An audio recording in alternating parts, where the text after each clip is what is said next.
Somebody told me that he was listening to the Rebbe Farbrengen back in the 80s. He was listening to the Rebbe Farbrengen on television or on satellite. And he started to cry. So I asked him, why did you cry? Farbrengen was a very joyous and happy occasion. He said he remembers when Jews were being rounded up out of hatred, and the announcement, "Attention all Jews," meant terrible, terrible news. And since then, he hasn't seen a Jew who was so comfortable in his Jewishness like he saw in the Rebbe. On television, in front of the whole world, literally in front of the whole world, the Rebbe was so comfortable with his Jewishness. Farbrengen, a Farbrengen to the world. And it made him cry with tears of joy. So it was a very dramatic time in history, these 70 years. We went from the lowest levels of despair to a very healthy pride. So if you remember, after the 6-Day War in Israel, Jewish pride all over the world went up 100%. Jews came out of the woodworks. Jews who were hiding, Jews who were pretending they weren't Jewish. But after the 6-Day War, every Jew felt proud. And justifiably so. However, the pride was not in the Jewishness, but in the ability of the Israeli army. So we were very proud of our brothers and sisters in Israel. We were very proud of the Jewish state. And it was cathartic. It was a real healing for the bruised psyche of the Jewish people after the war. One psychiatrist told me that he had a patient for many years, never knew he was Jewish. The man would never, even in therapy, would never admit that he was Jewish. The psychiatrist was Jewish. But after the 6-Day War, the same patient, at the end of his session, before he walked out the door, he turns around and he says to the psychiatrist, "Well, doctor," he spoke with a German accent, "we showed them, eh?" He said, "We?" He said, "Yes, I'm Jewish." So it really helped heal some of the devastation, but it was not enough. It's like Jews being proud of Einstein, which is very nice, but that's not pride in being a Jew.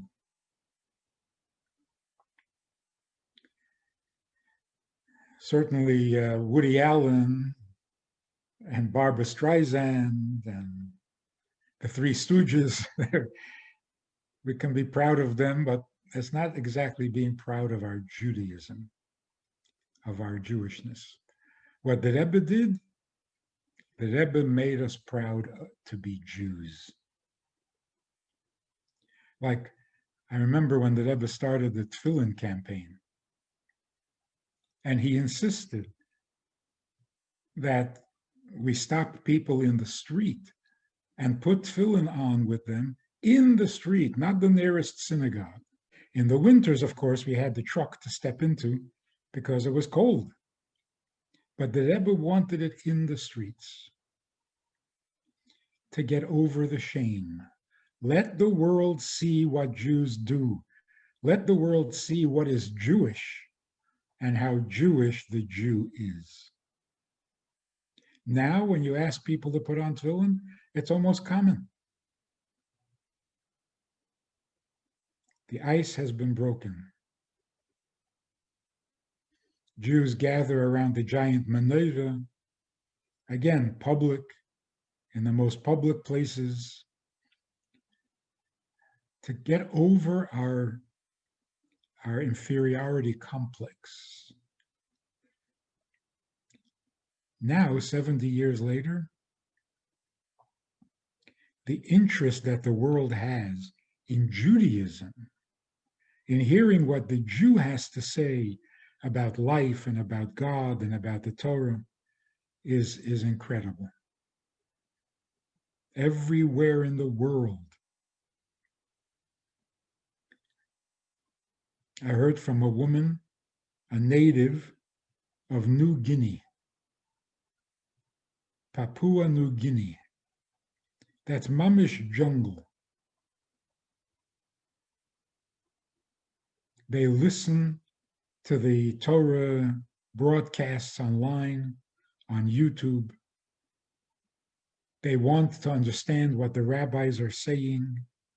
They want to live by what the rabbis are saying. And there's a whole community of natives in New Guinea who listen and then get together to discuss and to ask questions and how and when. So we have come a very, very long way. So one of the brilliant insights, and everybody knows the Rebbe's activities, the Rebbe's outreach work, his social work, with the Chabad houses all over the world, offering not only spiritual help, but often just simple physical help after a tornado, after a tsunami. The shliach is there for every purpose, for every need. So everybody knows that, or that side of the Rebbe, the activist. But what exactly are the teachings that motivate these activities? What is it that we believe that inspires people to open a Chabad house, to open a school, to open a shul?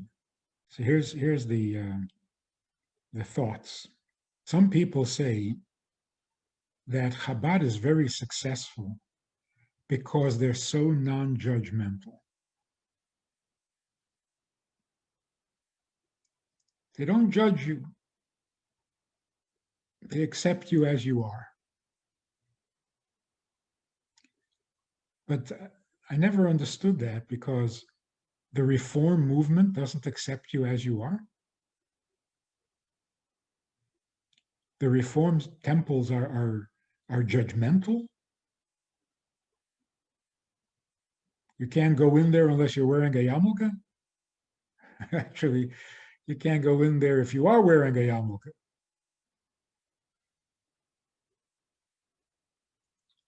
In Minnesota, that's true. One boy came back from camp, their camp, the Reform camp, Nifty or Nafti, and he came into the shul with his yarmulke, and they told him to take it off.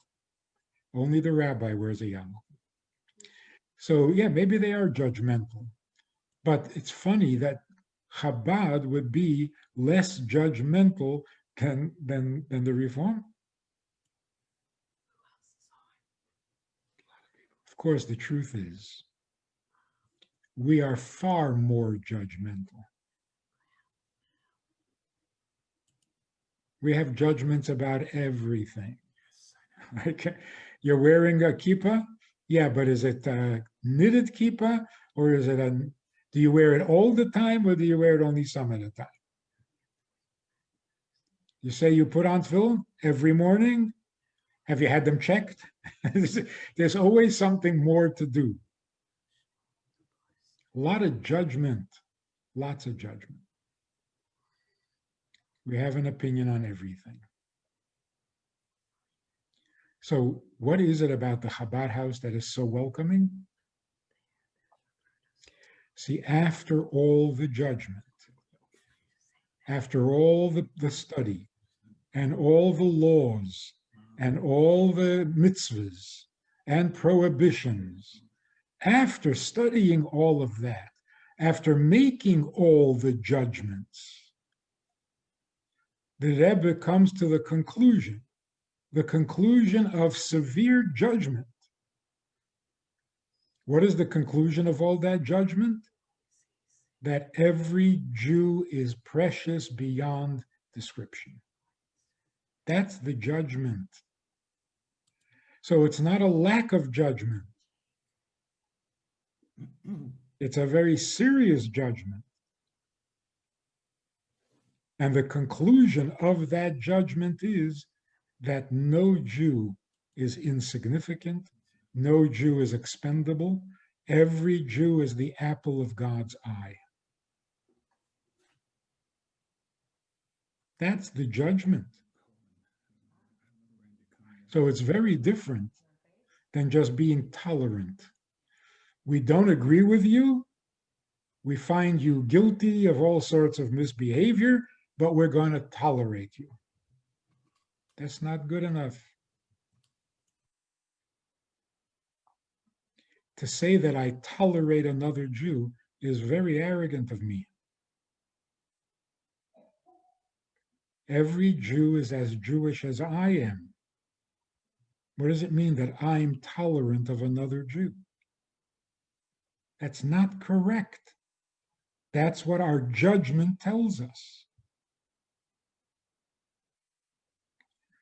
Our judgment tells us that we have to go out of our way, even in some expensive, difficult ways, to help another Jew. Even at the cost of our own mitzvah. So no matter what mitzvah you're doing, if you have an opportunity to help another Jew, you interrupt your mitzvah and you go help. That's judgment. That's the conclusion that comes from serious weighing of all matters, taking all things into account. The conclusion that comes out is, yes, you put another Jew before yourself. Because that is ultimately the biggest mitzvah, maybe even more than a mitzvah. It's the gateway to all the mitzvahs. So I want to tell you this incredible story that happened recently. There's a man in Manhattan who's completely alone. He was married. His wife passed away at a young age. They never had children. He's mamish alone in his apartment with nobody, no family. Now with the lockdown, he is locked up in his apartment, literally by himself. And it's Pesach. He's not a very observant Jew, so he didn't realize that it was Pesach until the night of Pesach, the first Seder night. He hadn't made any preparations. He didn't even know it was Pesach. But sitting there on the night of Pesach, he felt terrible that he wasn't doing anything. It's Pesach and he's sitting there doing nothing. And he thought, no, I got to do something. So he went into the pantry and he found rice cakes.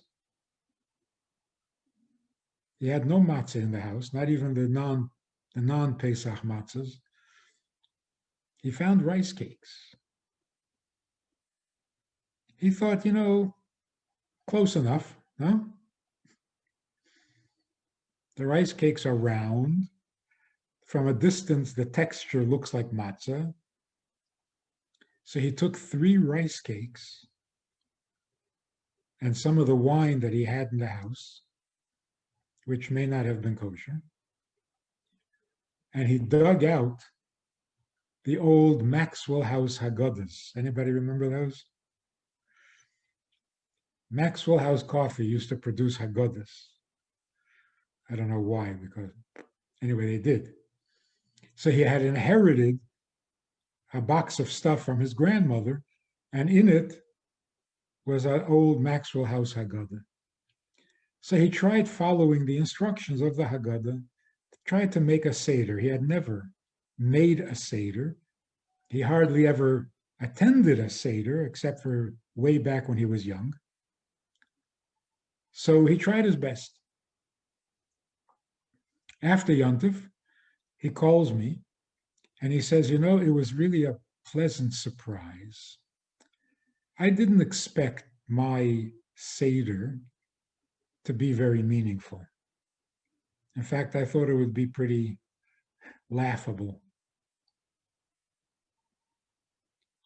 But surprisingly, he says, it felt significant.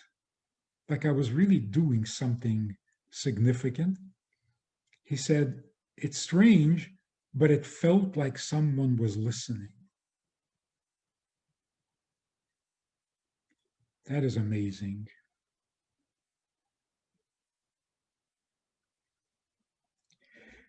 He said it was a little funny that I asked myself the 4 questions, but it is very possible that his father was there.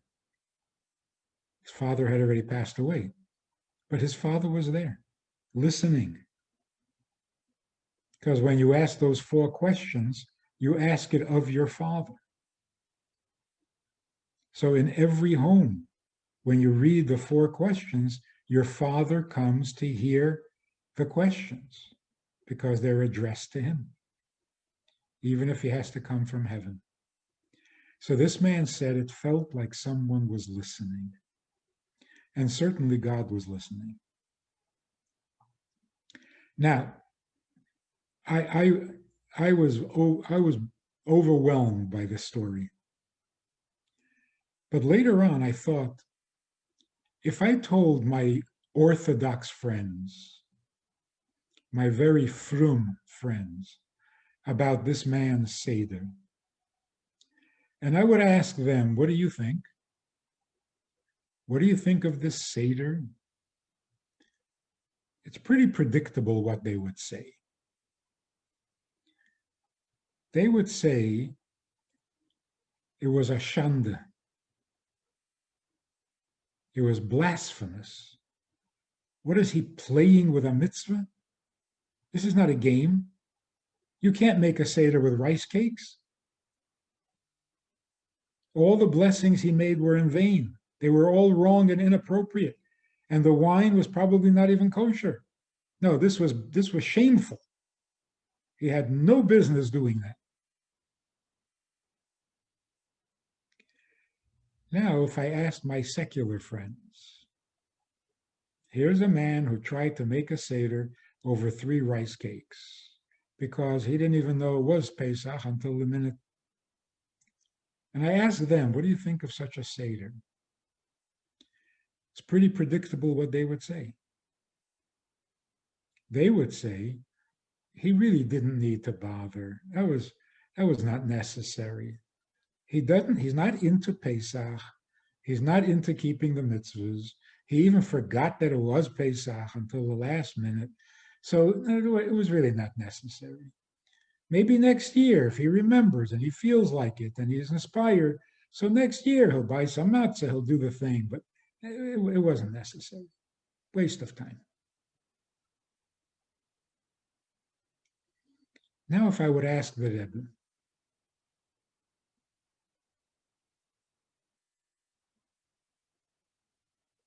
it's pretty predictable what the Rebbe would say.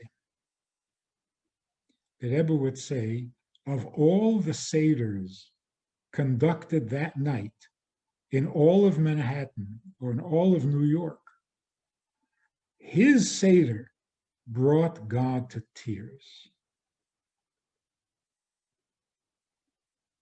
That's what the Baal Shem Tov would say. That's what the Rebbe would say. Because if you think about it, what motivated this man to make a Seder? What? Was he afraid that people will ask him after Yom Tov and he'd be ashamed to say that he didn't make a Seder? Nobody he knows is going to ask him about a Seder. And if he tells his friends that he made a Seder, no one is going to be impressed. He really had no personal reason, no ulterior motive to make a Seder. He loses nothing if he doesn't make a Seder. He gains nothing if he does make a Seder. Nobody would know anyway. Why did he bother? A Jew is not Jewish because he's religious about it. A Jew is Jewish because he's Jewish. And it doesn't matter what your convictions are, what your education is, what your habits are. Here is a Jew sitting alone, and he realizes that it's Pesach, and he can't just let it go. Just to sit there with his arms folded on Pesach, he had to do something. But for whom? For what?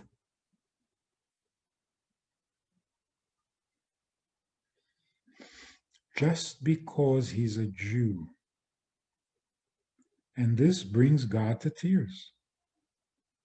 The loyalty of the Jew after all these years, and after what happened in our lifetime, which gives every Jew a legitimate excuse to quit.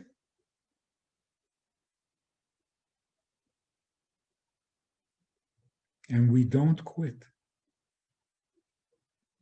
Even those who did quit after the war were totally turned off. They were not going to do another mitzvah for the rest of their lives. After a couple of years, they found themselves sitting by a Seder, sneaking into a shul on Yom Kippur, lighting a Hanukkah candle. The conclusion of all the judgment in the world is that Jews are an incredibly holy people, almost miraculously holy, to where even God himself is moved to tears.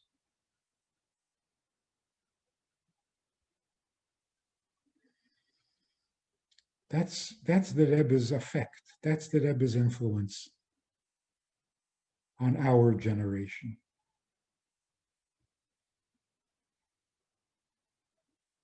The word Jew had been trampled and made fun of. So there was a while when the word Jew scared every Jew. The Rebbe turned it around, fellow Jew. Not to be taken lightly.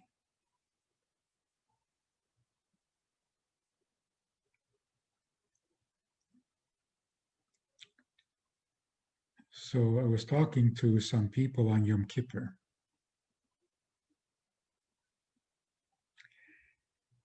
They came to the Chabad house, but they can't read a single word of Hebrew, and they certainly can't sit there all day with words that they don't understand, but they came to at least hear something.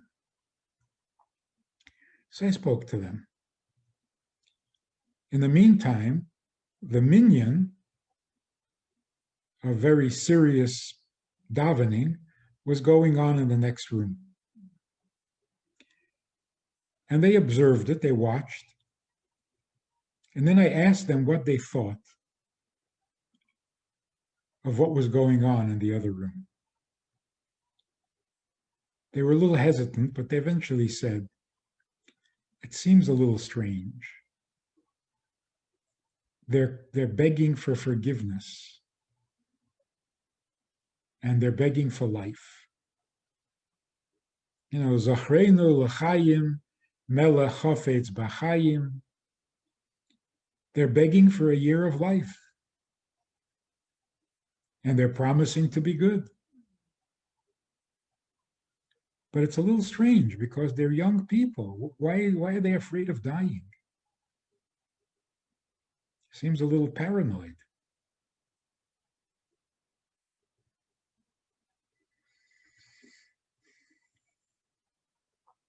But traditionally, I'm sure you know, if you ask any Jew, what is Yom Kippur? What happens in the synagogue on Yom Kippur? Well, you fast. You think of all the sins you committed and you ask forgiveness. And you beg God over and over and over again to be written into the book of life because you don't want to die. So you promise to be good next year. You make all sorts of resolutions. But primarily, it's begging for another year of life. To deserve another year of life. That's not the way the Rebbe looks at it. It's not the way Hasidim look at it. Again, this is revolutionary. Hasidim have an attitude that life is far more scary than death. It takes no wisdom to die. Any fool can die. But to live, you need some wisdom. So life, being rich and meaningful and purposeful, is much scarier than death. So we shouldn't be in awe of death. We should be in awe of life. So when people come to the synagogue on Yom Kippur, we're not begging to not die. We're not going to die. Why even think of that? What we're doing is, we know that we're going to have another year of life. We know we're going to have a healthy year, and that's scary. That's serious. What am I going to do with another year of life? Waste it like last year? No, that's no good. That's what Yom Kippur is all about. We're begging God to show us the wisdom of life because we're going to have another year. Of course we will. We're not paranoid. God is going to give us another year of life without doubt. But you got to know what to do with a year of life. It would be terrible to waste it. That's what we mean by the book of life. A book is wisdom. We want to be written in the book of life, a life that you can write home about. A life worth writing about. So as we promise God, we will take better advantage of this year than we did last year. We squandered last year. This year we'll do better.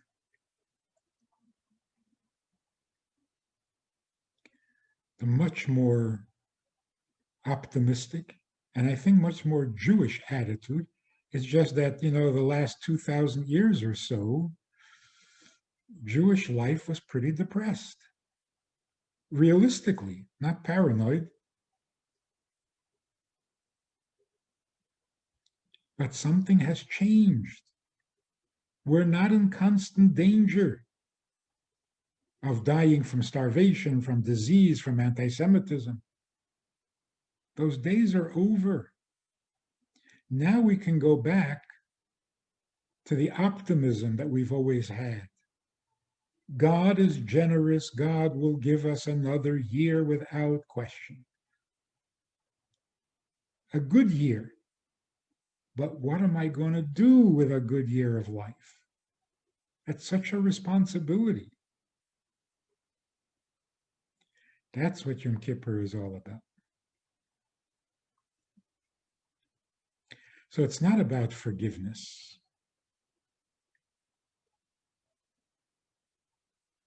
See, if it was about forgiveness, then Yom Kippur should be before Rosh Hashanah. If you want to be forgiven, then the right time is before the new year. Don't enter the new year with guilt. Get your forgiveness before Rosh Hashanah and then start a year with on the right foot. Why does Yom Kippur come after Rosh Hashanah?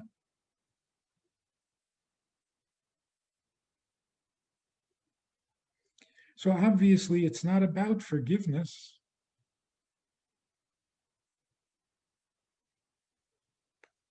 It's about closeness. On Rosh Hashanah, we appoint God, we coronate God as our king. And now that we know who our king is, we want closeness. We want to be closer to him. Last year was not good enough. We were not close enough. But first you have to know who your king is, then you can work on closeness. So Yom Kippur really means repairing the relationship that we neglected last year. Not because of sins, but because we didn't take advantage of life to live fully, to serve God fully, enthusiastically, with joy. And that's what we promise to do in the coming year on Yom Kippur. So now, coming to modern times, look what happened. We promised God to serve him with joy, and then all of a sudden Corona hit. Or it was in the middle of Corona. It's a little hard to be joyous these days. Nobody can tell if you're smiling behind your mask.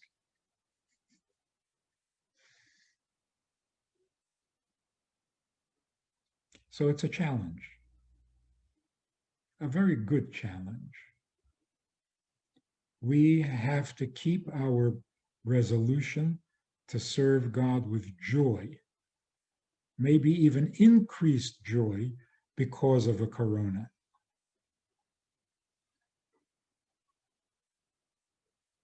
Because we're home a lot, we're not running around, we're not going shopping so often, not going out to nightclubs, sports events.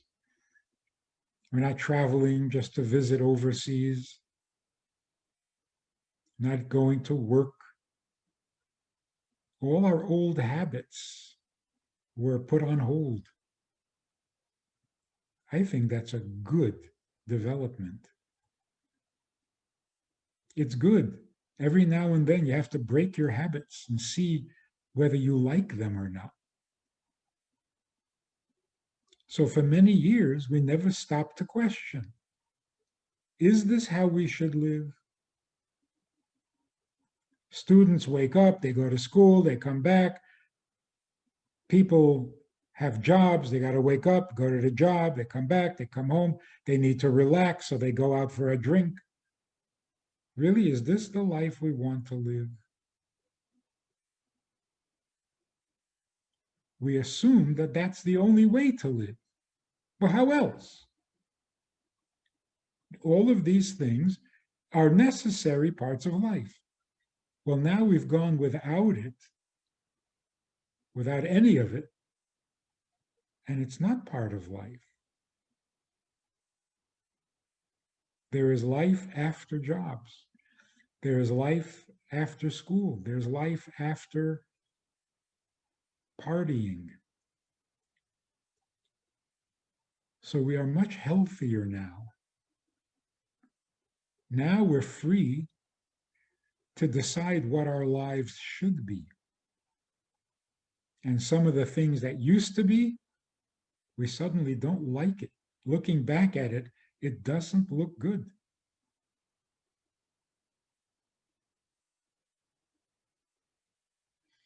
So we don't want to go back to the way life was. We don't want to go back to the workplace that is full of anxiety and pressure, everybody popping anti-anxiety pills. We don't want to go back to that. We don't want to go back to the work that is full of competition and greed and backstabbing. We don't want to go back to that. In fact, maybe we shouldn't go back to working 6 days a week just so that we can have 1 day of Shabbos. That seems a little out of balance, out of proportion. Wouldn't it make sense to work 1 day a week and really live the rest of the week? So we've discovered that life really happens at home. This is an interesting statistic, really. In Israel, all the experts predicted that the lockdown is going to cause a severe increase in the divorce rate. Because couples locked together in the house, it's going to be terrible. And the divorce rate is going to go through the roof. The statistics at the end of 11 months shows that the divorce rate went down. They were expecting it to go up 60%. It didn't go up 10%. It didn't go up 3%. It went down 3%. So the experts underestimated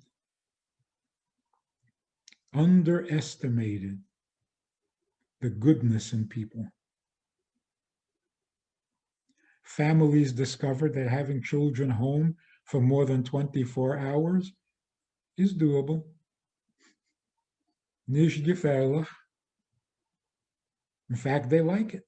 The kids certainly like it. That's a vast improvement. So we have become more mature. We have become more sober. We're looking at life more realistically now than ever before. And we don't want to go back to the way it was. Now that we're seeing it objectively, we want something much better. Not the way it was. Schools have to become much better. The workplace has to become much more humane. I suggested to a businessman who runs a very successful big business. I suggested that his staff who come into work from 9 to 5 every day, if they worked from 9 to 12 and then stopped, would they make any less money in the long run? He said, probably not. So I suggested that when they come into work, they work from 9 to 12, their most productive hours. After lunch, they should work on doing something for the community. They're well, they're established, they have a livelihood, they're doing fine. What can you do for your community? Intelligent people get together every single day just for themselves, just to see how they can make a few more dollars. That's not life. The dollar is necessary for life. It's not life. So they should put 3 hours of work into the day, and then you're intelligent, successful people. What can you do for your community? Why are there still hungry people? Why are there still people who are suffering quietly and nobody comes to help them? Do something. Why are there children who are failing at school? Do something. You didn't fail at school, so help somebody else. Wouldn't that be a much nicer, more humane workplace?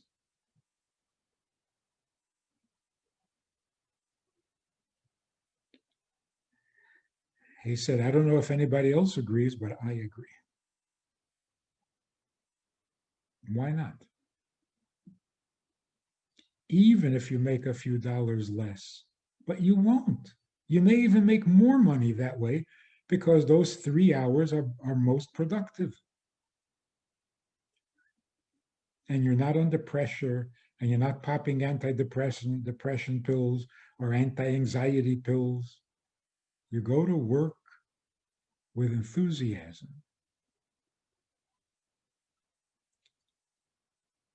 This is where we are today. We're ready for a better life, for a better world.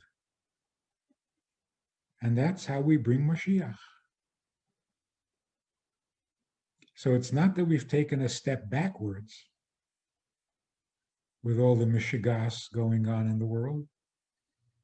All that just hides our progress. It's just camouflage.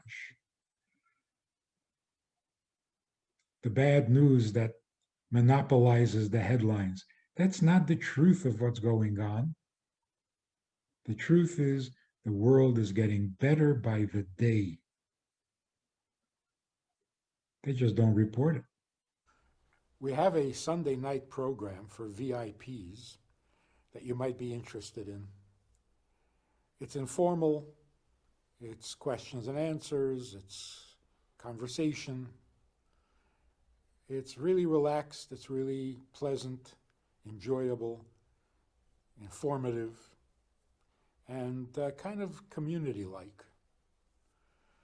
It's a Sunday night program. There's a Wednesday morning program for the VIPs, and there's a Wednesday night program. All of it just conversation, casual, laid back, unscripted. So join us, take a look, click the link below and see which of the three suits you best, and join us for some enjoyable conversation.